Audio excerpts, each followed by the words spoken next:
আমার আল্লাহ এমন একজন পয়গম্বর, এমন একজন নবী আমাদেরকে দান করেছে রে বাবা, যিনি হলেন বাজান সৃষ্টি জগতের সূচনা। তিনি সৃষ্টিকুলের মন, তিনি আউয়ালে নবী, তিনি আখিরে নবী, তিনি জাহিরে নবী, তিনি বাতিনে নবী। ওই রাসূল পাকের পবিত্র মিলাদ শরীফের মাহফিল, মিলাদুন নবীর মাহফিল, কথা বলবো ঠিক কিনা?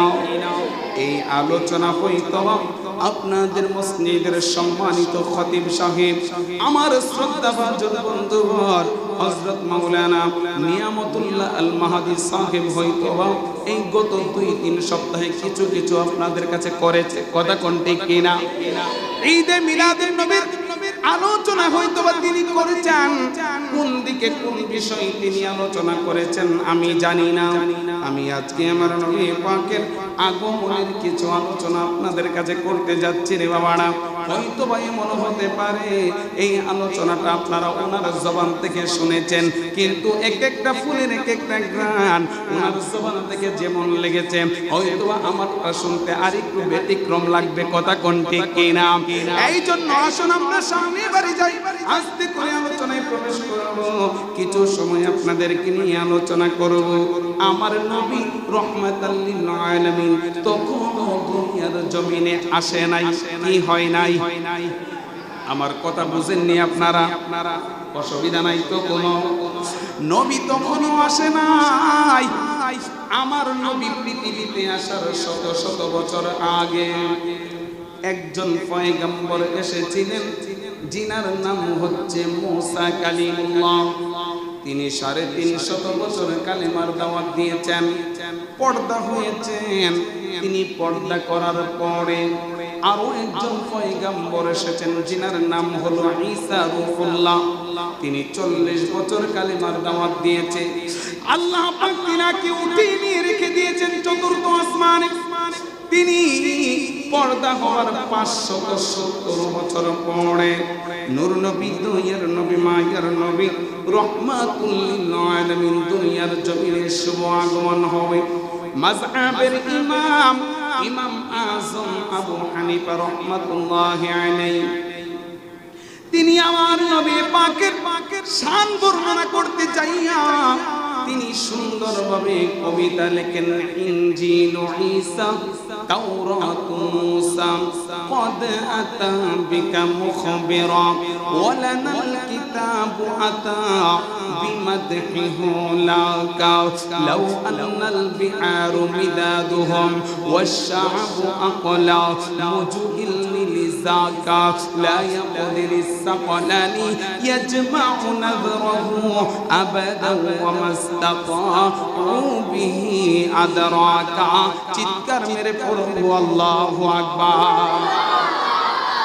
এটা হচ্ছে এই কবিতার আরবি। এই আরবি কবিতার বাংলা উচ্চারণ, বাংলা অর্থ কি দাঁড়ায়? ঈসার কিতাব ইনজিলে তবু, মুসার কিতাব তাওরাতে তবু লিখা ছিল শুভ আগমনের বাণী। মোদের কিতাব কোরআনেও আছে লিখা কত শান সবই মোরা জানি। খোদার কসম সমুদ্রের জল কালি যদি হই বানানো, তোমার লাগি যদি গনবী গাছকে হই কলম সাজানো। লেখকের লিখনি শেষ হবে তবু শেষ হবে না তোমার শান, কেন না যাহা করেছেন বয়ান আল্লাহ সুবহানাহু। কথা কোন বাবা ঠিক কিনা? মাযহাবের ইমাম, ইমাম আযম আবু হানিফা ডাক দিয়া কয়, ও জগতের মানুষ খবর জানুনি, তোমাদেরকে আমাদেরকে মহান আল্লাহ কেমন একজন নবী দান করেছে। এখন যদি প্রশ্ন করি রে মাযহাবের ইমাম ও ইমাম আযম আবু হানিফা, আপনি আমার নবীর কি শান বর্ণনা করতে চান? এবার ইমাম আযম ডাক দিয়ে কয়, আমার আল্লাহ দুনিয়ার জমিনে সাগর মহাসাগর, আটলান্টিক মহাসাগর, প্রশান্ত মহাসাগর দিয়েছে। এই সাগরের মধ্যে হাজার হাজার লক্ষ লক্ষ কিলোমিটার পানি রয়েছে। ওই পানিগুলোকে যদি কালি বানানো হয়, জমিনের গাছগুলোকে যদি কলম বানানো হয়, আসমান জমিন কাগজ বানাইয়া রাহমাতাল লিল আলামিনের সম্মান যদি বর্ণনা করতে আরম্ভ করা হয়, পৃথিবীর শুরু থেকে কিয়ামত পর্যন্ত কাগজ হিসেবে আসমান জমিন শেষ হয়ে যাবে, কালি হিসেবে সমুদ্রের পানিগুলো শেষ হয়ে যাবে, কলম হিসেবে জমিনের গাছগুলো শেষ হয়ে যাবে। দয়ার নবী, মায়ের নবী রাহমাতাল লিল আলামিনের শান ও মান বর্ণনা করে শেষ করা যাবে না। সুবহানাল্লাহ, আল্লাহু আকবার। বলবো ইয়া রাসূলুল্লাহ, আমার বোঝ মনার বোঝ মানে না নবী, ও বোঝ মনার বোঝ মানে না, যেতে চাই সে মদিনা, মনের আশা পুরা ওরা বানা, আমার বোঝ মনার বোঝ মানে না নবী, ও বোঝ মনার বোঝ মানে না, যেতে চাই সে মদিনা, মনের আশা পুরা ওরা বানা, হায়রে মনের আশা ওই নবীর মদিনা যেতে চাই কি চাই না? আমার নবী ডাক দিয়ে কই, উম্মত, ও আমার উম্মত, মান যারা কবরি ওয়াজাবাত লাহু শাফাআতি ইয়াউমাল কিয়ামাহ, তোমরা যেন আমি রাসূলুল্লাহর পবিত্র রওজা শরীফটা জিয়ারত করবে। আমি ঘোষণা করলাম তোমাদের জন্য কঠিন হাসরের ময়দানে সুপারিশ করা আমি নবীর জন্য ওয়াজিব হয়ে যাবে। সুবহানাল্লাহ। ওই নবীর মদিনায় যেতে চাই কি চাই না? ও নবী গো, কত মানুষ যাই মদিনায়, আমার যাবার নসিব হলো না, গুনাহ আমার অনেক বেশি নবী, গুনাহ আমার অনেক বেশি, তাই বুঝি চেনাও না মনের আশা পুরা ওরা ভানা, হায়রে মনের আশা। গভীর মনোযোগ। আমি আপনাদের মধ্যে একটা জিনিসের বড় অভাব দেখতেছি, যেই বিষয়টা, যেই জিনিসটা হচ্ছে প্রেম। আপনাদের প্রেমের বড় অভাব। না না না, এই প্রেম নিয়ে আমার নবী পাকের সান্নিধ্যে পৌঁছানো যাবে না। এই প্রেম লইয়া মালিকের সান্নিধ্যে পৌঁছানো যাবে না। আমার আল্লাহ পাকের সান্নিধ্যে যদি পৌঁছাতে হয়, রাসূলুল্লাহকে ভালোবাসতে হবে। কথা কোন ঠিক কিনা? এই জন্য মন প্রাণ যার করে আজকে আমার রাসূল পাকের মিলাদুন নবীর মাহফিল আমি ওদমকে আপনারা আমন্ত্রণ করেছেন। আপনাদের মসজিদের খতিব সাহেবের মাধ্যমে আমি আপনাদের এখানে উপস্থিত হয়েছি। সুদূর ব্রাহ্মণবাড়ি আমার বাড়ি, এখান থেকে মোটামুটি অনেক দূরে। কথা বলেন ঠিক কিনা? আপনারা যদি আমার সাথে যদি সুন্দর একটা চুকে চুকে যদি চাওয়া না হয়, আমার আলোচনাটা যদি আপনারা মনোযোগ সহকারে শ্রবণ না করেন, আমার কাছে কিন্তু বাজান বিষয়টা ভালো লাগবে না। ও বন্ধু, কেমন নবীর উম্মত মহান আল্লাহ আপনাকে আমাকে বানিয়ে দিয়েছেন। আমার নবী তখনও দুনিয়ার জমিনে আসে নাই, নবী দুনিয়াতে আসে নাই। আমার রাসূল পাকের আব্বা জান জিনার নাম হচ্ছে খাজা আব্দুল্লাহ, তিনার মা যিনি ছিলেন তিনার নাম হলো মা আমেনা।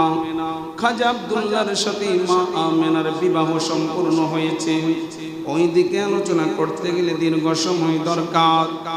মা আমেনার খাজা আব্দুল্লাহর সাথে যখন বিবাহ সম্পূর্ণ হয়, খাজা আব্দুল্লাহর কপালের মধ্যে ছিল আমার নবী পাকের নূরে মুহাম্মদী। ওই নূরে মুহাম্মদীর ঝলক যখন মা আমেনা দেখতে পেল, মা আমেনা নিজেকে স্থির রাখতে পারে নাই। আমার রাসূল পাকের আব্বা জান খাজা আব্দুল্লাহর কপালের মধ্যে একটা চুমু লাগাইয়া দিল। মা আমেনা ডাক দিয়া কইলে, জগতের মানুষ, আমি যেই মাত্র আমার প্রিয় স্বামী খাজা আব্দুল্লাহর কপালের মধ্যে চুমু লাগাইলাম, আমি দেখতে পাই আমি আমেনার সামনে যেন দুইটা জান্নাতি হাত চলে এসেছে। সুবহানাল্লাহ। ওই জান্নাতি দুইটা নূরের হাত, ওই হাত দুইটা যেন আব্দুল্লাহর কপাল থেকে পবিত্র নূরকে আমি আমেনার জবানের মধ্য দিয়ে আমার পেটের ভিতরে প্রবেশ করিয়ে দিয়েছে। মা আমেনা পবিত্র মুবারকের ভেতর আপনার আমার নবী রাহমাতাল লিল আলামিনের আগমন হয়ে গিয়েছে। মা আমেনা 6 মাস আমার রাসূল পাককে গর্ভে ধারণ করলেন। খাজা আব্দুল্লাহ পৃথিবী থেকে বিদায় নিলেন, ইন্তেকাল হয়ে গেলেন। মা আমেনা রাস্তা দিয়ে বের হয়, তিনার পবিত্র শরীর থেকে এত সুন্দর ঘ্রাণ বের হয়, যেই ঘ্রাণ মেশক আম্বরের চেয়ে সুন্দর সুঘ্রাণ। মক্কা আর আশেপাশের লোকজনেরা কানাকুশা করতে আরম্ভ করে দেয়, মা আমেনাকে নিয়ে মন্তব্য করতে আরম্ভ করে দেয়।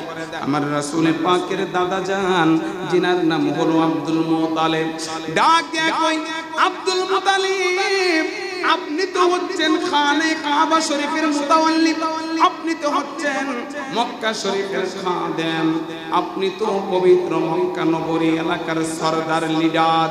আপনাকে বলতে বড় ভয় লাগে, এরপরে যদি আপনি অনুমতি দেন আপনাকে একটা কথা বলতে চাই। আমার নবী পাকের দাদা জান আব্দুল মুতালিব ডাক দিয়ে কই, রে সমাজের মানুষ, নির্ভয় নির্দ্বিধায় তোমরা বলতে পারো, এ আব্দুল মুতালিব আপনার সন্তান আব্দুল্লাহ ইন্তেকাল হয়েছে, দীর্ঘদিন হয়ে গেল। বর্তমানে আমেনার স্বামী নেই। যেই মহিলাদের স্বামী থাকে না, ওই মহিলাদেরকে বলা বাজান বিধবা। কথা কোন ঠিক কিনা? বর্তমানে তো আমেনা বিধবা, আমেনার তো স্বামী নেই।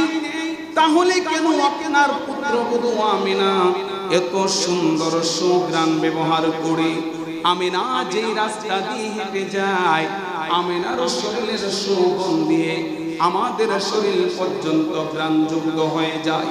আব্দুল মুতালিব দয়া করে আমেনাকে বারণ করবেন, নিষেধ করবেন, তিনি যেন এত সুন্দর সুঘ্রাণযুক্ত আতর ব্যবহার না করে। আব্দুল মুতালিব বললেন, অসুবিধা নাই, এই বিষয়টা আমি দেখব। তিনি বাড়িতে চলে যায়। বাড়িতে যাইয়া আমার রাসূল পাকের দাদি যান তিনার সাথে কথা বললেন, এই একটা বিষয় শুনছি, আমার কাছে বড় কষ্ট লাগতেছে। প্রাণের স্বামী আপনি কি শুনেছেন? বলে, তোমার পুত্রবধূ আমেনা আমার সন্তান তো বর্তমানে বেঁচে নেই, এরপরে কেন তিনি এত সুন্দর সুঘ্রাণযুক্ত আতর লাগাইয়া বাহিরে যায়? ডাক দেয়া কই, স্বামী আমি তো এই বিষয়টা আপনার সাথে কথা বলতাম, শুধু রাস্তাঘাটে নয়, আমেনা যেদিকে যায়, যেই ঘরে প্রবেশ করে, যেই রুমের ভিতরে ঢুকে, ওই রুম থেকে মেশক আম্বরের চেয়েও সুন্দর সুঘ্রাণ বের হয়। সুবহানাল্লাহ। শুধু তাই নয়, আমেনা যখন কোনো দিকে থুতু নিক্ষেপ করে, এই থুতু থেকে মেশক আম্বরের চেয়েও সুঘ্রাণ বের হয়। আমেনা যখন ওয়াশরুমে ফ্রেশ হতে যায়, বের হবার পরে ওয়াশরুম থেকে মেশক আম্বরের চেয়েও সুঘ্রাণ বের হয়। আমেনাকে প্রশ্ন করা হলো, রে আমেনা এই অবস্থা কেন হচ্ছে? হযরতে মা আমেনা উত্তর দিলেন, আব্বা জান আব্দুল মুতালিব আপনি কি জানেন না আমি আমিনার গর্ভে যিনি রয়েছে তিনি হচ্ছেন রাহমাতুল লিল আলামিন। এটা তো আমি আমিনার কোনো ক্রেডিট নই, এটা তো আমার কোনো মুজিজা নই। আমার পেটের ভিতরে যিনি রয়েছেন তিনার সম্মানে, তিনার শ্রদ্ধা ভক্তির কারণে মহান আল্লাহ আমি আমিনার দ্বারা এত সুন্দর সুগ্রাম ছড়িয়ে দিয়েছে। কন্যা সুবহানাল্লাহ। নবী দুনিয়াতে এখনো আসে নাই। আসার আগে মা আমেনা রাস্তা দিয়ে হাঁটাচলা করলে সুগ্রাম বের হয়। মা আমেনা রাস্তায় শক্ত কিছুর মধ্যে পা রাখলে ওই শক্ত জিনিস মোমের মতো নরম হয়ে যায়। মা আমেনা যখন পাহাড়ের পাশ দিয়ে হাঁটে, পাহাড় থেকে পাথরগুলো নিচে নেমে নেমে মা আমেনাকে কদম বুচি করে। মা আমেনা কই, ও জগতের মানুষ, খবর জানুনি কেমন নবীর উম্মত তোমরা হতে যাচ্ছ। আমি আমেনা যখন আমার সন্তান নবী রাহমাতুল লিল আলামিনকে পেটে ধারণ করে যখন আমি রাস্তা দিয়ে হাঁটা চলা করতাম, রাস্তার বড় বড় গাছগুলো আমি আমেনাকে সিজদা করতে। কন্যা সুবহানাল্লাহ। ওই নবীর উম্মত হতে পেরে আমরা খুশি না বেজা? সবাই খুশি। আসমান জমিন চাঁদ সূরজ গ্রহ নক্ষত্র জিন ইনসান মানব দানব সবাই খুশি। বেজার ছিলেন মাত্র একটা জাতি, সেটা হচ্ছে ওয়াইদ কুলনা লিল মালাইকাতি ইসজুদু লি আদামা ফাসাজাদু ইল্লা ইবলিস। আমার রাসূল পাকের আগমনে একমাত্র বেজার যিনি হয়েছিলেন তিনি হচ্ছেন ইবলিস, শয়তান। এছাড়া আমার আল্লাহ পাকের 18,000 মাখলুকাত, 80,000 আলমের সমস্ত মাখলুকাত আমার রাসূল পাককে পেয়ে খুশি উদযাপন করেছিল। কন্যা সুবহানাল্লাহ।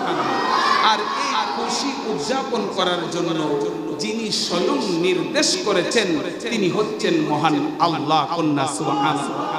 আমার আল্লাহ কই, কুল বিফাদলিল্লাহি ওয়া বিরহমাতিহি ফাবিযালিকা ফালইফরাহু হুয়া খায়রুম মিম্মা ইয়াজমাউন। হে রাসূল, আপনি জানিয়ে দেন আপনার উম্মতদেরকে আল্লাহ কি জানিয়ে দেব। তারা যখন আমি আল্লাহ পাকের পক্ষ থেকে ফজল পাবে, এই ফজলের ব্যাখ্যা করতে গিয়ে আমার রাসূল পাকের চাচা যিনাকে বলা হয় আপনার হযরত আব্দুল্লাহ ইবনে আব্বাস রাদিয়াল্লাহু তাআলা আনহু, আমার রাসূল পাকের চাচা যান, তিনি ফরমান এই ফজল দ্বারা আমার আল্লাহ কুরআন এবং ইসলামকে বুঝিয়েছেন, আর রহমত দ্বারা নবী রাহমাতুল লিল আলামিনকে বুঝিয়েছেন। কন্যা সুবহানাল্লাহ। আমার নবী কুল কায়নাতের রহমত, ঠিক কিনা? ওয়ামা আরসালনাকা ইল্লা রাহমাতাল লিল। এই আয়াতটা আপনারা পারেন তো সবাই? নবী কুল কায়নাতের রহমত। আমার আল্লাহ ফরমা, তোমরা যখন আমি মালিকের পক্ষ থেকে রহমত পাবে, নিয়ামত পাবে, এই নিয়ামতের শুকর গুজার করে আদায় করে তোমরা আনন্দ প্রকাশ করো। কন্যা সুবহানাল্লাহ। আর এই আনন্দটা এমন আনন্দ হবে, দুনিয়ার জমিনের যত আনন্দ আছে সকল আনন্দকে উপেক্ষা করে আমি আল্লাহর পক্ষ থেকে পাওয়া নিয়ামতের আনন্দটা হবে সবচেয়ে বেবহু আনন্দ। কন্যা সুবহানাল্লাহ। এখন আনন্দ প্রকাশ করার ধরন এক এক জনের এক এক রকম ধরনের হয়ে থাকে। কথা কোন ঠিক কিনা? কোন মানুষ বেশি কোনো আনন্দের খবর পাইলে, খুশির খবর পাইলে বসা থেকে লাভ দাউলা দাঁড়ায় যায়। কথা কোন ঠিক কিনা? খুশি আনন্দ।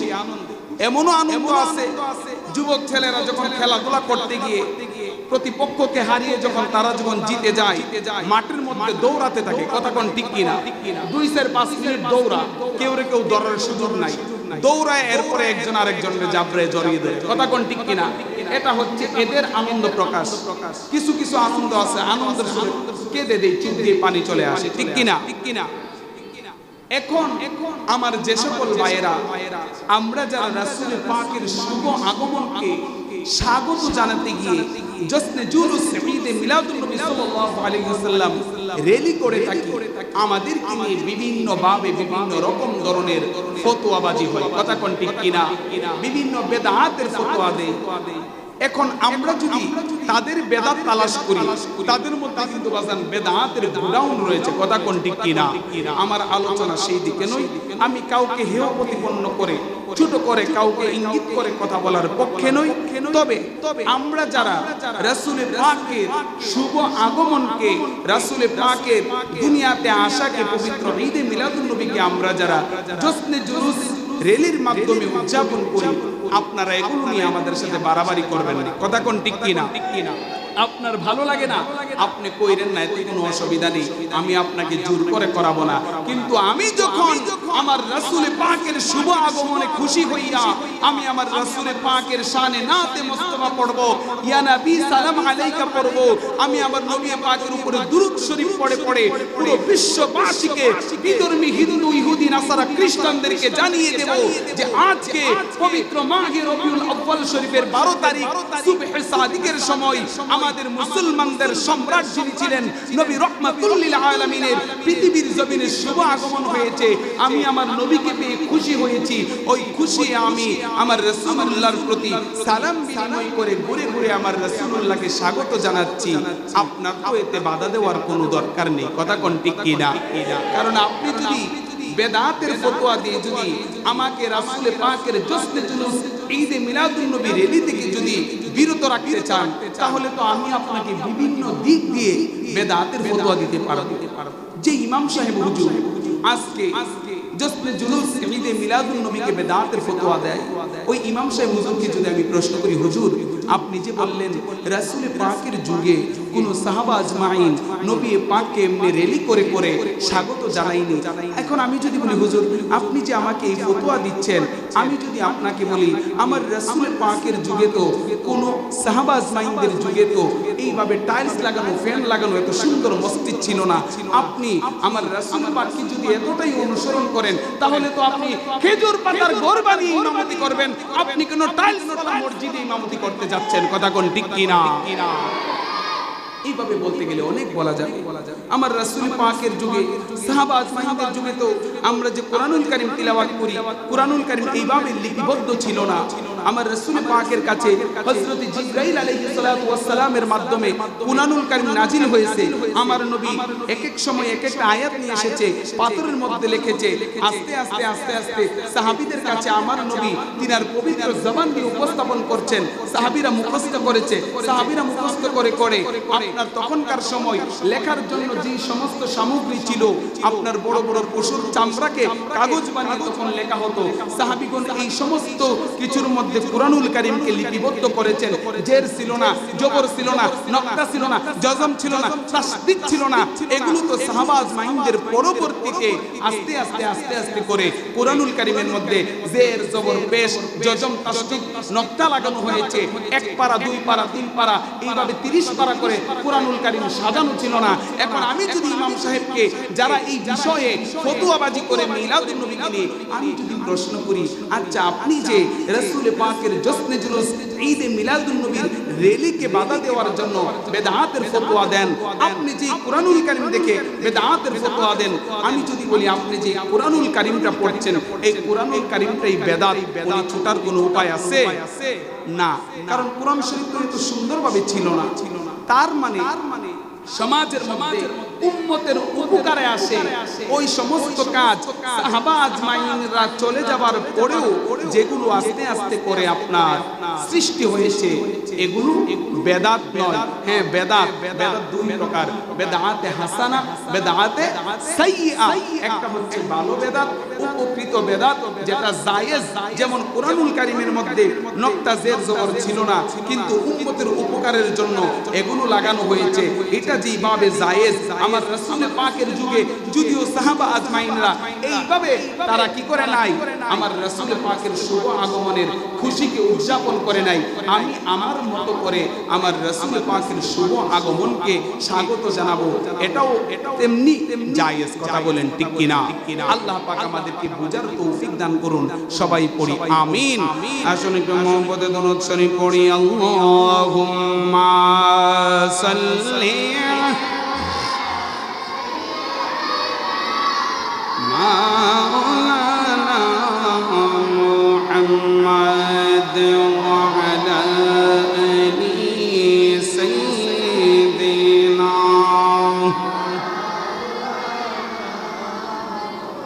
মুহাম্মদ محمد وعلى آل سيدنا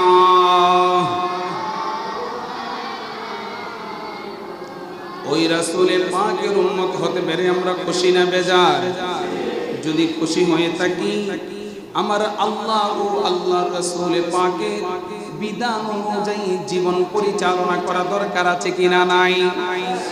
আল্লাহ তাআলা কষ্ট পাবে, দয়ার নবী কষ্ট পাবে, এমন কোন কাজ আমাদের পক্ষে করা ঠিক নাই। কথা কোন ঠিক কিনা? আমার আল্লাহ কই ইন্নাল্লাযীনা ইউযুনাল্লাহ ওয়া রাসূলাহু লা'নাহুমুল্লাহু ফিদ দুনিয়া ওয়াল আখিরাহ ওয়া আ'আদ্দা লাহুম আযাবাম মুহিনা। নিশ্চয়ই যারা আল্লাহ ও রাসূলুল্লাহকে কষ্ট দেয়, লা'নাহুমুল্লাহ, আমি আল্লাহর পক্ষ থেকে লানত অভিশাপ, ফিদ দুনিয়া ওয়াল আখিরাহ, দুনিয়া এবং আখিরাতে তাদের জন্য অভিশপ্ত, ওয়া আ'আদ্দা লাহুম আযাবাম মুহিনা। ও মুরব্বি বাবারা, যুবক ভাইয়েরা, আল্লাহ ও রাসূলুল্লাহকে কষ্ট দিয়ে যারা কবরস্থ হবারে হাশরের ময়দানে আমার আল্লাহ তাআলা তাদের জন্য অতি ভয়ঙ্কর আযাবের ব্যবস্থা করে রেখেছে। কন্যা সুবহানাল্লাহ। গভীর মনোযোগ। নবী তখনও দুনিয়াতে আসে নাই। আমার নবী দুনিয়াতে আসবে মা আমেনার পবিত্র রেহিমের ভেতর রহমাতাল লিল আলামিন।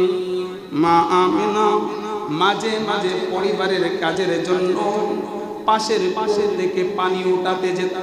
হাদিস শরীফ প্রমাণ করে নবী পাক তিনার পেট মোবারকে যাবার আগে মা আমেনা যখন পানি আনতে যেত, কূপের নিচ থেকে বালতির মধ্যে রশি লাগাইয়া ওই রশি দিয়ে টেনে টেনে নিচ থেকে পানি ওঠানো হতো।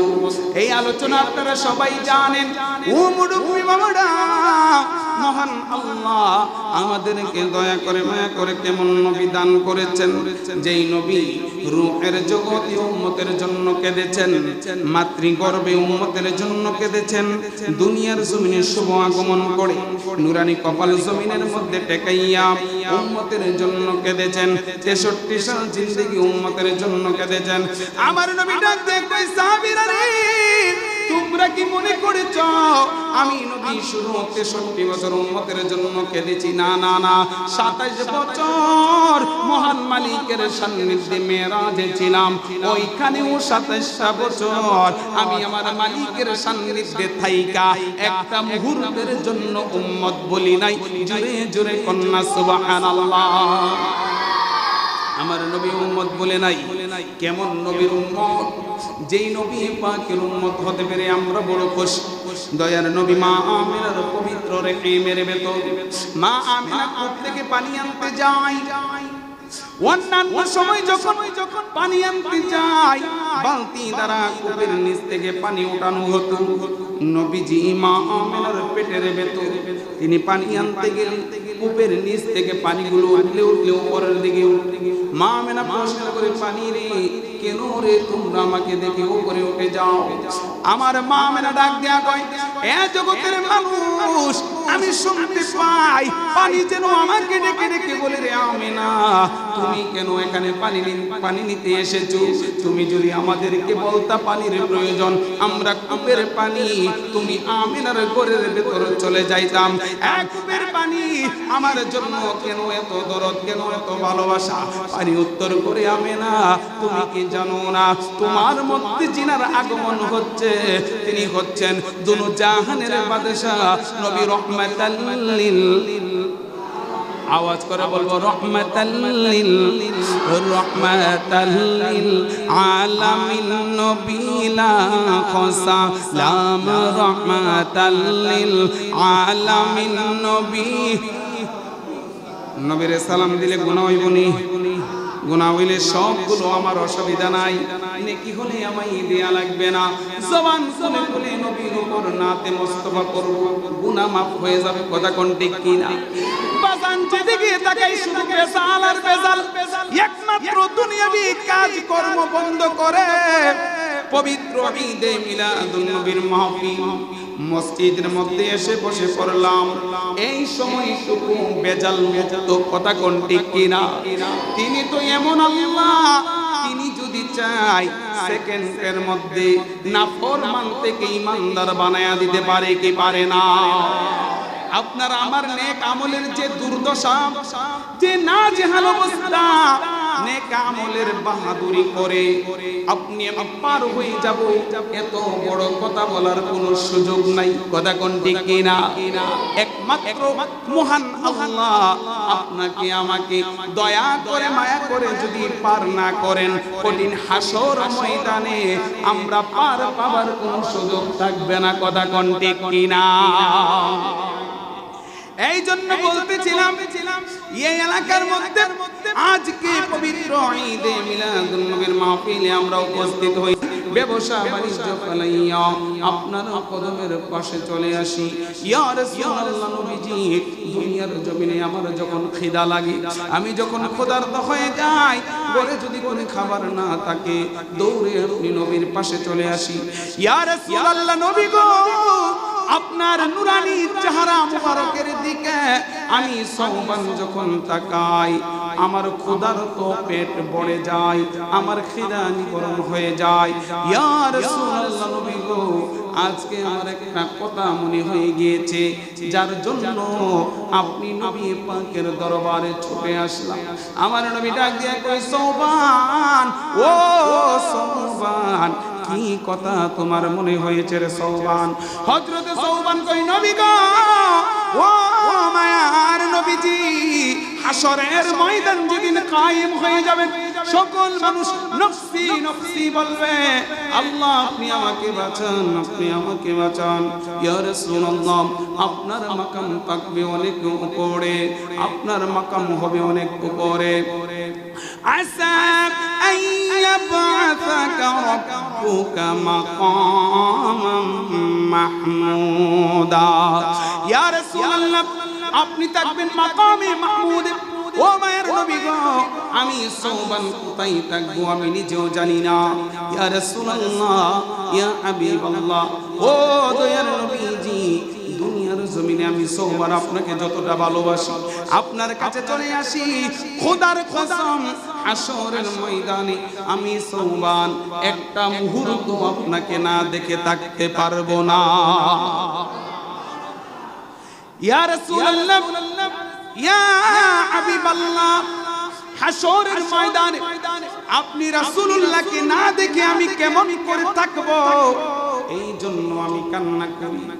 সাহাবীরা আমার নবীকে এত ভালোবাসার পরেও, জান্নাতি হবার পরেও, as-সাহাবী কান নুজুম হবার পরেও হাসরে কেমন করে নবীর কাছে থাকবে, এই জন্য নবীর কদমে যাইয়া কান্দে। আজকে আপনি আমি আমরা রাসূলুল্লাহকে একটু প্রেম ভালোবাসা দেখাতে গেলে আমাদেরকে নিয়ে বিভিন্ন ফতোয়াবাজি হয়, রাসূলুল্লাহকে সালাম বিনিময় করতে গেলে আমাদেরকে নিয়ে ফতোয়াবাজি হয়, নবী পাকের সম্মান একটু বেশি বলতে গেলে আমাদেরকে নিয়ে ফতোয়াবাজি হয়। অথচ স্বয়ং আল্লাহ আমার নবী পাককে ছাড়া একটা মুহূর্ত থাকে না। কথা কোন ঠিক কিনা? মহান আল্লাহ মহাগ্রন্থ কুরআনুল কারীমে 6666 আয়াত দিয়েছে। হাকিকতে প্রত্যেকটা আয়াতের ভেতর আমার রাসূল পাকের শান লুকায়িত। আর এমনি শরীয়ত মোতাবেক আমার আল্লাহ যতটা আয়াতে পাকের মধ্যে আল্লাহ পাকের ইত্তেবার কথা বলেছেন, যত জায়গায় রাসূল পাকের ইত্তেবার কথা বলেছেন, এমন একটা আয়াতে পাক নেই যেই আয়াতের ভেতরে শুধু একক আল্লাহ পাকের ইত্তেবার কথা বলা হয়েছে। না না না, যতগুলো আয়াত আল্লাহ পাকের ইত্তেবা, পাশাপাশি আমার নবী পাকের ইত্তেবার কথা বলা হয়েছে। সুবহানাল্লাহ। কারণ আমার আল্লাহ ভালোভাবেই জানে দুনিয়ার জমিনে মানুষ অনেক রকম ধরনের হবে, আমার নবী পাককে নিয়ে অনেক মানুষ অনেক রকম ধরনের কটূক্তি করবে। আমি আল্লাহ যদি কোন আয়াতের মধ্যে আমার একক ইত্তেবার কথা বলে দেই, এমন সমাজের মধ্যে মানুষ থাকবো যারা শুধু ওই আয়াতের আমল করবে। কথা কোন ঠিক কিনা? আমার নবীর নাম নিশানা ভুলে যাবে। এই জন্য মহান আল্লাহ কোন আয়াতের মধ্যে নিজের একক ইত্তেবার কথা বলেন নাই। যত জায়গায় আমার আল্লাহর ইতিআতের কথা বলা বলা হয়েছে, তত জায়গায় আমার নবীর কথা বলা হয়েছে। আমার আল্লাহ কই যদি ঈমানদার হয়ে থাকো, ওয়া আতিম আল্লাহ ওয়া রাসূলহু ইন কুনতুম মুমিনিন, যদি ঈমানদার হয়ে থাকো আমি আল্লাহ এবং আমার রাসূলুল্লাহর হুকুমগুলো মান্য করো। ঈমানদার হতে হলে শুধু আল্লাহর হুকুম মান্য করলে হবে না, আল্লাহ পাকের হুকুমের পাশাপাশি দয়ার নবীর হুকুম মান্য করা দরকার আছে কিনা নাই? আল্লাহু আকবার বলবো ইয়া রাসূলুল্লাহ। আসুন সামনে বাড়ি, আমার নবী ডাক দিয়ে কই, সওবান ও সওবান, কেন রে তুমি নজরে কান্না করো? সওবান কই মায়ার নবী গো, আপনাকে না দেখে আমি থাকতে পারবো না। আপনাদের কাছে জানতে চাই, সওবান এবং নবীজির ভালোবাসার নিদর্শনের খবর আমার মালিকের কাছে আছে কিনা নাই? আমার আল্লাহ কই জিবরাইল, ও জিবরাইল তাড়াতাড়ি তাড়াতাড়ি বন্ধুর কাছে যাও। আল্লাহ কি নিয়ে যাব? আমার আল্লাহ কই নিয়ে যাও, ওয়া মান ইউতি'িল্লাহা ওয়ার রাসূল ফাউলাইকা মা'আল্লাযীনা আন'আমাল্লাহু আলাইহিম মিনান নাবিয়্যিনা ওয়াস-সিদ্দীকিনা ওয়াশ-শুহাদা'i ওয়াস-সালিহিন। আমার বন্ধু হাবিবুল্লাহকে জানিয়ে দাও, আমার বন্ধু হাবিবুল্লাহর সাহাবী হযরত সওবানের জন্য সুসংবাদ জানানো হয়েছে। জিবরাইল আয়াত নিয়ে আসলো, বন্ধু হাবিবুল্লাহ আপনার সাহাবী সওবানের ভালোবাসার নিদর্শন আল্লাহ পাকের কাছে বড় ভালো লেগে গিয়েছে। মহান আল্লাহ সওবানের জন্য সুসংবাদ জানিয়েছে। আমার নবী ডাক দিয়ে কই, রে জিবরাইল, ও জিবরাইল, শুধু সওবানের জন্য একলাই কি সুসংবাদ নেই? আমার নবীর এই কথা শুনে জিবরাইল ডাক দিয়ে কই, নবী গো, শুধু সওবানের জন্য একলাই নয়, আজকে থেকে কিয়ামত পর্যন্ত আপনি নবীর যত উম্মত দুনিয়াতে আসবে সবার জন্য সুসংবাদ। ও জিবরাইল, কি সুসংবাদ রে জিবরাইল? জিবরাইল কই, নবী গো, আমার আল্লাহ বলেছে আপনার যে সকল উম্মতগুলো আল্লাহ এবং আপনি রাসূল পাকের হুকুমগুলো মান্য করবে। আল্লাহু আকবার। ওয়া মান ইউতি'িল্লাহ, আমি আল্লাহ ওয়া রাসূলহু এবং আমার রাসূলের, দেখেন কেমন আল্লাহ এই আয়াতে পাকে আল্লাহর একক কথা বলে নাই। ওরে মানুষ বানাইছে আল্লাহ প্রেমের কারণে, সবাই মানুষ বানাইছে আল্লাহ প্রেমের কারণে, আশিকে প্রেমের ডোরে বান্দরে মদিনার শনে, পাগল প্রেমের ডোরে বান্দরে মদিনার শনে, সবাই মানুষ বানাইছে আল্লাহ প্রেমের কারণে, ওরে মানুষ প্রেমের কারণে, আশিকে প্রেমের ডোরে বান্দরে মদিনার শনে, পাগল প্রেমের ডোরে বান্দরে আল্লাহ বানাইলেন কত জাতি, মিটল না তার প্রেম প্রীতি। আল্লাহ বানাইলেন কত জাতি, মিটল না তার প্রেম প্রীতি। বাজান অবশেষে বানাই মানুষ প্রেমের কারণে, আল্লাহ অবশেষে প্রেমের কারণে, আশিকে প্রেমের ডোরে বান্দরে মুর্শিদের শনে, পাগল প্রেমের ডোরে বান্দরে মদিনার শনে।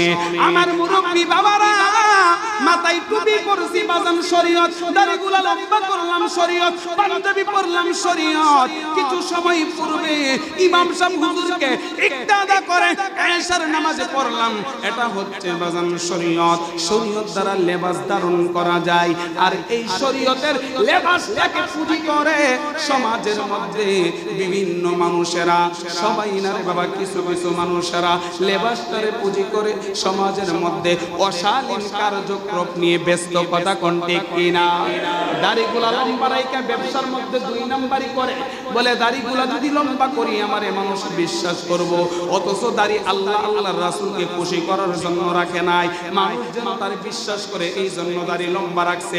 মাথায় টুপি কইরা ফলের ব্যবসা করে, ফলের মধ্যে বেজাল করে অসুবিধা নাই, আমি তো মাথায় টুপি লাগাইছি আমারে মানুষ বিশ্বাস করব, কথা কোন বাবা ঠিক কিনা? আল হাক্কু মুররুন, হক কথাগুলো অনেকের কাছে তিতা লাগবে, এটাই বাজান সত্য, কিন্তু এরপরেও বলতে হবে বাজান, কবর আপনার আমার সামনে আছে কিনা নাই? আসুন সামনে বাড়ি, এই লেবাস দিয়া বাজান লেবাস ধারণ করা যায়, টুপি পরলাম পাঞ্জাবি দাড়ি দিয়া লেবাস ধারণ করা যায়, এটা হচ্ছে শরীয়ত। মালিকের রঙে রঙিন হওয়া যায় না, আল্লাহ পাকের সান্নিধ্যে যদি পৌঁছাতে হয়, আল্লাহর রঙে যদি রঙিন হতে হয়, শরীয়তের পাশাপাশি আরো কয়েকটা ইলম আছে, যে ইলমগুলোকে বলা হয় ইলমে তরিকত, ইলমে হাকিকত, ইলমে মারিফত, ইলমে লাদুনি, ইলমে তাসাউফ। ওই সকল ইলমগুলো যদি আপনি অর্জন করেন, আপনার মধ্যে হুব্বে রাসূল চলে আসবে, রাসূল পাকের প্রেম ভালোবাসা আসবে, আহলে বাইতের প্রেম ভালোবাসা আসবে। আপনি নামাজ পড়তে পড়তে কপালের চামড়া চলে যাবে, আহলে বাইতের প্রেম নাই, আমার রাসূল পাকের ভালোবাসার নিদর্শন নাই, আপনার নামাজ, আপনার ইবাদত বন্দেগী আমার মালিকের দরবারে কবুল হবে না। আমার নবী ডাক দিয়া কই, রে উম্মত, আখলিস দীনাকা ইয়াখফিকাল আমালুল কলিল, ঈমানটারে মজবুত বানাইয়ালো, অল্প আমল করবে, নাজাতের উসিলা হয়ে যাবে। সুবহানাল্লাহ। আমার নবী ডাক দিয়ে কই, সওবান, তুমি কান্দো না, কান্দো না, তোমার কান্না আমার মালিকের আরশ পর্যন্ত পৌঁছে গিয়েছে। সওবানের কান্না থামলো, নবী গো আপনার কথায় আমি কান্না থামাইলাম, ইয়া রাসূলুল্লাহ কথা দেন হাসরের ময়দানে আপনি নবী আমার পাশে থাকবেন। আমার নবী ডাক দিয়া কই, সওবান, আমি কথা দেবার আগেই তোমার মালিকে তোমারে কথা দিয়া ফেলছে। ইয়া রাসূলুল্লাহ কি কথা দিয়েছে? আমার আল্লাহ জানিয়ে দিয়েছে, যারা দুনিয়ার জমিনে ওয়ামাই ইউতিল্লাহ ওয়ার রাসূলা, আমি আল্লাহ এবং আমার রাসূলুল্লাহর হুকুম মতো জীবন পরিচালনা করবে, সে যখন ইন্তেকাল হয়ে যাবে, সে যখন মরে যাবে, মিনান নাবিয়িনা, তার হাসর হবে নবীগণের সাথে, ওয়াস সিদ্দিকিনা, তার হাসর হবে সিদ্দিকগণের সাথে, সাহাবা আজমাইনদের সাথে, ওয়াসশুহাদা, শহীদগণের সাথে, ওয়াসসালিহিন, ওলিয়া উলিয়াগণের সাথে। সুবহানাল্লাহ। ঘোষণা দিয়েছেন কে? কিন্তু আমার আল্লাহ নিজে দেই না, মাধ্যম দিয়ে দেওয়াই, কথা কোন ঠিক কিনা? আমার আল্লাহ তো ইচ্ছা করলে তিনার যেই ক্ষমতা, আপনাকে আমাকে আসমান থেকে দিল মেরে টপ করে জমিনে ফেলে দিতে পারতেন, কথা কোন ঠিক কিনা? কিন্তু আমার আল্লাহ এমন সুন্দর একটা পদ্ধতি রকম ধরন করেছেন, আব্বা আম্মার মাধ্যমে আপনাকে আমাকে পৃথিবীতে প্রেরণ করেছেন, কথা কোন ঠিক কিনা? এখন যারা বলবে ওসিলা দরকার নেই, আল্লাহই যথেষ্ট, আমি তাহলে বলি, আপনার জ্বর উঠলে, আপনার ঠান্ডা লাগলে, আপনি প্যারালাইসিস হলে, আপনার যখন বিভিন্ন রোগ ব্যারামে যখন ভোগেন, আপনি ডাক্তারের কাছে কেন যান? আল্লাহই তো যথেষ্ট, কথা কোন ঠিক কিনা? ভালো করে আল্লাহ, কিন্তু ডাক্তারের পরামর্শ ওসিলা অনুযায়ী তিনি একটা ওষুধ দেয়, আল্লাহ আপনি এর উসিলায় আপনি আমাকে ক্ষমা করে দেন, কথা কোন ঠিক কিনা? ভালো করেন কে? আল্লাহ। ডাক্তার যেমন উসিলা, তেমনি আমার আল্লাহ ফরমান, ইয়া আইয়ুহাল্লাযীনা আমানুত্তাকুল্লাহা ওয়াবতাগু ইলাইহিল ওয়াসিলা, হে ঈমানদারেরা। কারা কারা? কথা বুঝেননি আমার? আমরা যারা প্রফেশনাল বক্তা, মসজিদের ভিতরে ওয়াজ করতে একটু অসুবিধা হয়, মাঠে ময়দানে যেভাবে কথা বলা যায়, মসজিদ তো হচ্ছে একটা আদবের স্থান, কথা বলেন ঠিক কিনা? মসজিদের ভিতরে সেরকম সুর দিয়ে গজল গিয়ে আলোচনা করা যায় না, যার জন্য আমার কিছুটা অসুবিধা হচ্ছে। এরপরেও শুকর, আল্লাহ তাআলা কবুল করেছেন, সবাই পড়ে আলহামদুলিল্লাহ। আমার আল্লাহ ফরমান, হে ঈমানদারেরা, মহান আল্লাহ এই আয়াতে পাকে ইয়া আইয়ুহান নাস, সমস্ত মানুষকে বলে নাই, ইয়া আইয়ুহাল মুসলিমুন, মুসলমানদেরকে বলে নাই। আমার আল্লাহ এই আয়াতে পাক একটা জাতিকে উদ্দেশ্য করে বলেন, আল্লাহ ওই জাতিটা কারা? আমার আল্লাহ কই যারা ঈমানদার, হে ঈমানদারেরা ইত্তাকুল্লাহ, আমি আল্লাহকে ভয় করো। আল্লাহ গো আপনাকে ভয় করি বিদায় তো টেলিভিশনের পর্দা ছেড়ে ঘরবাড়ি রাইখা দোকানপাট রাইখা আপনার ঘরে এসে বসে পড়লাম আপনার হাবিবে পাকের আলোচনা শোনার জন্য, আপনি মালিককে পাওয়ার জন্য। আল্লাহ এরপরে আপনি কি বলেন? আমার আল্লাহ কই ওয়াবতাগু ইলাইহিল ওয়াসিলা, আমি মালিকের সান্নিধ্যে পৌঁছাবার জন্য, আমার কাছে আসার জন্য, আমাকে পাওয়ার জন্য একটা ওসিলা তালাশ করো। আল্লাহু আকবার। আল্লাহ পাককে পাওয়ার ওসিলা কি? চেয়ারম্যান মেম্বার এমপির মাধ্যমে হইবনি। চেয়ারম্যান সাহেবকে ওসিলা করলে আপনাদের এই কাঁচা রাস্তাটা আরো একটু সুন্দর করে বড় করে বানানো সম্ভব। কথা কোন ঠিক কিনা? যেহেতু তিনার সম্পর্ক এমপি সাহেবের সাথে, এমপি সাহেবের মাধ্যমে নতুন একটা রাস্তার টেন্ডার আনা যাবে, মন্ত্রী সাহেবের মাধ্যমে নতুন করে একটা রাস্তা নির্মাণের অর্ডার করানো যাবে। কথা কোন ঠিক কিনা? কারণ তাদের সম্পর্ক হচ্ছে যেতে যেতে যেতে যেতে গ্রামের সাধারণ মানুষ থেকে মেম্বার, চেয়ারম্যান, এমপি, মন্ত্রী যাইতে যাইতে তাদের সম্পর্কটা সরাসরি প্রেসিডেন্ট পর্যন্ত চলে গিয়েছে। কথা কোন ঠিক কিনা? আপনি আমি আমরা যারা সাধারণ মানুষ, আমাদের পক্ষে সোজা ডাইরেক্টলি প্রেসিডেন্টের সাথে সাক্ষাৎ করা কোনোভাবেই কথা বুঝেন আমার সম্ভব না। যদি মনের মধ্যে আশা থাকে, আকাঙ্ক্ষা থাকে, আমি যদি প্রেসিডেন্টের সাক্ষাৎ পেতাম অত্যন্ত ভালো লাগতো। আমি ওনাকে স্বপ্ন দেখি, আমার মনটা চায় আমি যদি ওনার সাথে 2-1 মিনিট কথা বলতে পারতাম। এই বাসনা নিয়ে যখন আপনি চেষ্টা করতে থাকবেন 1 দিন 2 দিন 3 দিন, এর জন্য প্রথমত বিষয়টা আপনি মেম্বার সাহেবের সাথে আলোচনা করতে হবে, মেম্বারের মাধ্যমে চেয়ারম্যান সাহেবের সাথে আলোচনা করতে হবে, চেয়ারম্যান সাহেবের মাধ্যমে ইউনিয়ন পর্যায়ে যেতে হবে, এরপরে এমপি সাহেবের সাক্ষাৎ নিতে হবে, এমপি সাহেবের মাধ্যমে মন্ত্রী সাহেবের সাথে আপনার একটা সম্পর্ক করতে হবে। তিনি যদি চায় হয়তোবা প্রেসিডেন্টের সাথে আপনাকে কোনো এক সময় একটা সময় নির্ধারণ করে তুমি ওই দিন ওই তারিখে এতটা বাজে এমুক জায়গায় উপস্থিত থাকবা, আমি তোমাকে প্রেসিডেন্টের সাথে সাক্ষাৎ করার একটা সুযোগ করে দিতে পারি। এটা হচ্ছে দুনিয়াবি সিস্টেম। কথা কোন ঠিক কিনা? আমার আল্লাহ পাক তিনি এমন সত্তা, তিনি যাহা কিছু করেছেন, যাহা হাসরে ময়দানে রেখেছেন, তা দুনিয়ার সিস্টেম একই সিস্টেমে করে দিয়েছেন। আমার আল্লাহ পাককে যদি পেতে হয়, আপনি আমি আমরা যারা সাধারণ মানুষ, আমাদের পক্ষে সরাসরি আল্লাহ তাআলার সান্নিধ্যে পৌঁছানো সম্ভব নয়। আল্লাহ পাককে যদি পেতে হয়, আপনাকে আমাকে সর্বপ্রথম যারা আল্লাহ ওয়ালা, যারা ইবাদত বন্দেগী সাধনা রিয়াজতের মাধ্যমে আল্লাহ পাকের সান্নিধ্য অর্জন করেছেন, আল্লাহ পাকের রঙে রঙিন হয়ে বান্দা থেকে আল্লাহর বন্ধুতে রূপ ধারণ করেছেন, তারা হচ্ছে হক্কানি মুহাক্কিক মুকাম্মিল আল্লাহর ওলিগণ। আল্লাহর ওলিগণের সান্নিধ্যে আমরা আল্লাহ পাকের সান্নিধ্য পৌঁছাতে হবে। কথা কোন ঠিক কিনা? এই জন্য বলতেছিলাম, ইয়া আইয়ুহাল্লাযীনা আমানু তাকুল্লাহা ওয়াবতাগু ইলাইহিল ওয়াসিলা, হে ঈমানদারেরা তোমরা আমি আল্লাহকে ভয় করো এবং আমি মালিকের সান্নিধ্যে পৌঁছাবার জন্য একটা ওসিলা তালাশ করো। আল্লাহ পাকের সান্নিধ্যে পৌঁছাবার ওসিলা তালাশ করতে হবে আল্লাহ পাকের হক্কানি মুহাক্কিক ওলিয়া উলিয়াগণের মাধ্যমে। কথা কোন ঠিক কিনা? আর তাদের দেখানো পথে মতে আপনি যখন ইবাদত করবেন, সাধনা রিয়াজত করবেন, আমার নবী রাহমাতুল লিল আলামিন আপনাকে দিদার দিতে পারে কি পারে না? আমার নবীর সাহাবীরা রাসূল পাককে এত কাছে পাওয়ার পরেও আমার নবী পাকের কাছে থাকার জন্য কত চেষ্টা করত, কত কান্না করত। একদিন আমার নবী এই ঘটনাটুকু বলে আজকের আলোচনা শেষ করব। ও বন্ধু, কেমন নবীর উম্মত মহান আল্লাহ আপনাকে আমাকে বানিয়ে দিয়েছে।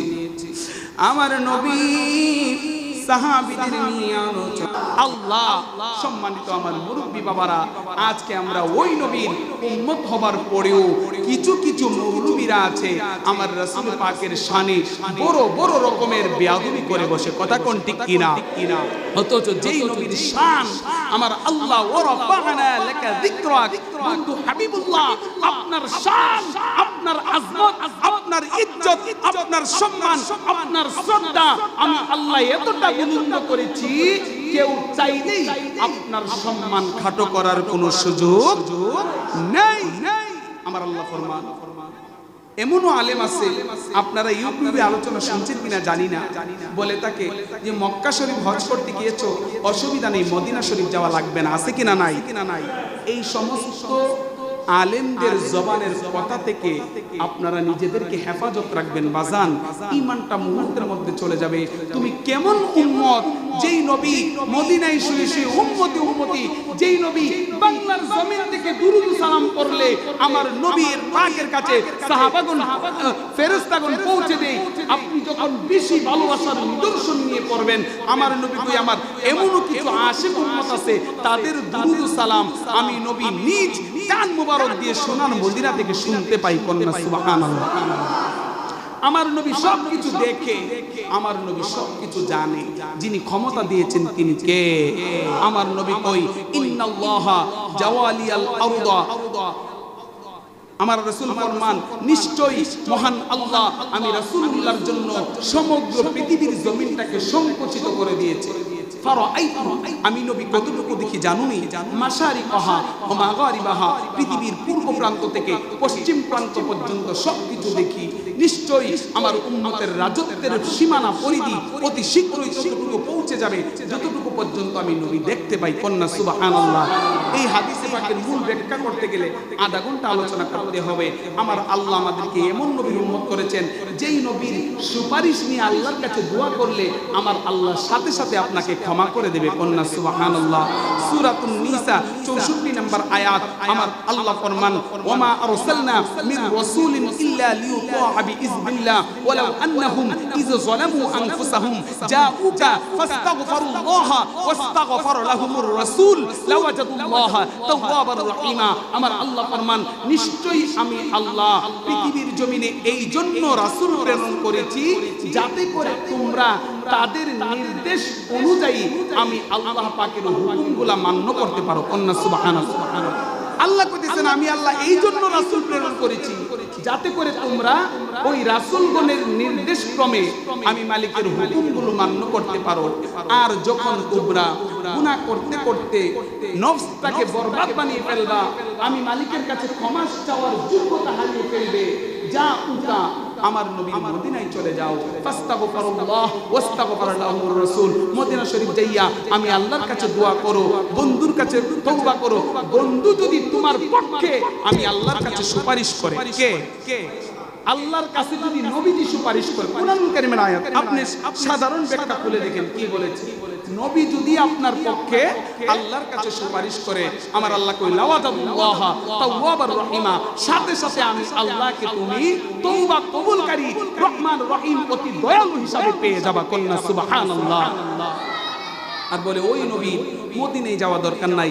আমার নবী কই উম্মত মান যারা কবরি ওয়াজাবাত লাহু শাফাআতি, আমি রাসূলুল্লাহর রওজা শরীফ যিনি জিয়ারত করলে তাকে সুপারিশ করা ওয়াজিব। তোমরা যারা মদিনা মক্কা শরীফ আসলা, আমি রাসূলুল্লাহর মদিনায় আসলা না, মান আজ্জাল বাইতা ওয়া লাম ইয়াজুরনি ফাকাদ জাফানি, আমি রাসূলুল্লাহর সাথে যেন তুমি আমাকে যেন ঠকাইলা, আমার সাথে যেন বেইনসাফি করলা। কন্যা সুবহানাল্লাহ। আমার সম্মানিত মুরব্বি বাবারা, যুবক ভাইয়েরা, আয়াতের তরজমাটা ছিল আমার আল্লাহ বলেন যারা দুনিয়ার জমিনে আল্লাহ ও রাসূলের হুকুম মান্য করলো, সে মরে যাবার পরে তার হাসর হবে নবীগণের সাথে, তার হাসর হবে সাহাবীগণের সাথে, তার হাসর নাসর হবে সিদ্দিকগণের সাথে, শহীদগণের সাথে, ওলিয়া উলিয়াগণের সাথে। কন্যা সুবহানাল্লাহ। যেহেতু আমরা রাসূলুল্লাহকে চক্ষু দ্বারা দেখতে পারি নাই, সাহাবীদেরকে দেখি নাই, আমরা তখনকার সময় বড় বড় শহীদ যিনারা ছিলেন, ইসলামের জান্ডা উদ্যানের জন্য যারা নির্মমভাবে শাহাদাত বরণ হয়েছেন কারবালার জমিনে, তাদেরকে আমরা দেখি নাই। আমরা একটা দলকে পেয়েছি যেটাকে কোরআনের ভাষায় বলা হয়েছে আউলিয়া এবং সালেহিন, তারা হচ্ছেন হক্কানি ওলিয়া উলিয়াগণ। আমার মুরব্বি বাবারা, যতদিন মহান আল্লাহ আপনাকে আমাকে দুনিয়ার জমিনে বাঁচিয়ে রাখবে, আমরা ইবাদত করব কার ইবাদত করব? বুঝতে যাইয়া বলবি যে আগামীকালকে আমার সমালোচনা করবেন না। ইবাদত হবে কার? একমাত্র আল্লাহ। কিন্তু আল্লাহ পাকের ইবাদতটা যেন রাসূল পাকের ভালোবাসার নিদর্শনের দ্বারা হয়। বুঝতে পারছেন? আহলে বায়াতের নিদর্শনের মাধ্যমে হয়। এমনও এলাকা আছে, এমনও মসজিদ আছে, শুহাদায়ে কারবালার মাস চলে যায়, মুহররম মাস চলে যায়, কারবালার আলোচনা তারা করে না, ইমাম হাসান হুসাইনের আলোচনা করে না। আছে কিনা নাই? তুমি কিসের উম্মত হইলা? আহলে বায়াতের আলোচনা তোমার জবানে নাই, তাদের জন্য প্রেম ভালোবাসা নাই, তুমি কিসের উম্মত হলা? আমরা এমন উম্মত হতে চাই, এমন বান্দা হতে চাই, বান্দা থাকবো আল্লাহর, উম্মত থাকবো নবীজির। আমার নবী যাদেরকে ভালোবাসার জন্য বলে গিয়েছেন, আমরা আহলে বায়াতকে ভালোবেসে ইবাদত বন্দেগী করে যেন মৃত্যু পর্যন্ত যেন মহান আল্লাহ আমাদেরকে কবুল করেন। সবাই পড়ি আমিন। সুযোগ পেলে আল্লাহর হক্কানি মুহাক্কিক ওলিয়া উলিয়াগুনের মাজার শরীফ জিয়ারত করতে যাবেন, কারণ এই বাংলার জমিনে ইসলাম প্রচার প্রকাশ প্রতিষ্ঠা করেছে হক্কানি ওলি আউলিয়াগণ। কথা কোন ঠিক কিনা? মুরব্বীরা বলতে পারবে আজ থেকে 700-800 বছর পূর্বে এই বাংলাদেশে সেরকম মুসলমান ছিল না।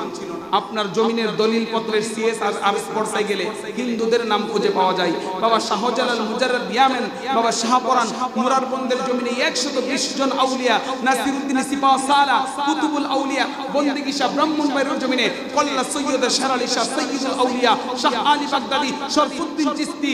আপনার এমনি করে নারায়ণগঞ্জে আছে মিন্নত আলী শাহ, চট্টগ্রাম লালদিঘির ময়দানে জিন্দাওয়ালি আমানত শাহ, শাহ মুসার আউলিয়া সহ হক্কানি ওলি আউলিয়াগণের মাধ্যমে এই বাংলার জমিনে ইসলাম প্রচার প্রকাশ প্রতিষ্ঠা পেয়েছে। কথা কোন ঠিক কিনা? হ্যাঁ, তবে কিছু কিছু জায়গায় বন্ডামি 2 নম্বরই চলে, এটাও সত্য। কথা কোন ঠিক কিনা? আরে মসজিদেও তো 2 নম্বরই চলে। বলে কেমন করে? মসজিদেও তো আসলে মুসল্লি জুতা সুরের ভয়ে জুতাগুলো পিছনে না রাখা সামনে নিয়ে আসে। কথা কোন ঠিক কিনা? বলে মাজারে গাঞ্জা খুর যায়, আমি যদি কই যে তাহলে মসজিদেও তো জুতা চুর যায়। কথা কোন ঠিক কিনা? যেমনি মসজিদের ভিতরে জুতা চুর যায়, জুতা চুরের ভয়ে যেমনি মসজিদ ভাঙা যাবে না, তেমনি কোন ব্যক্তি যদি মাজারের মধ্যে অপকর্ম করে তার অপকর্মের জন্য মাজার শরীফ ভাঙা যাবে না। সে যদি খারাপ কিছু করে তাকে সমাজ থেকে দূরে সরিয়ে দাও, তার বিচার করো, সে যেন দ্বিতীয়বার না আসতে পারে, এটার জন্য পদক্ষেপ নেও। তুমি কেমন মুসলমান হলা? মনে করলাম মাজারি না, একটা সাধারণ খবর। এইভাবে যে নাজেহাল ভাবে তারা মনের মধ্যে যে উৎফুল্ল নিয়ে ভাঙচুর করতেছে, এগুলো কোনো আপনার মনুষ্যত্ববোধ যাদের মধ্যে আছে, বিবেকবান মানুষ কোনোদিন এই কাজ করতে পারে না। মহান আল্লাহ পাক যেন তাদেরকে সহ আমরা যারা আজকের মাহফিলে এসেছি আমাদের সবাইকে হক বুঝার তৌফিক দান করেন। সবাই পড়ি আমিন। আসুন দাঁড়িয়ে দাঁড়িয়ে দয়াল নবীকে সালাম বিনিময় করি।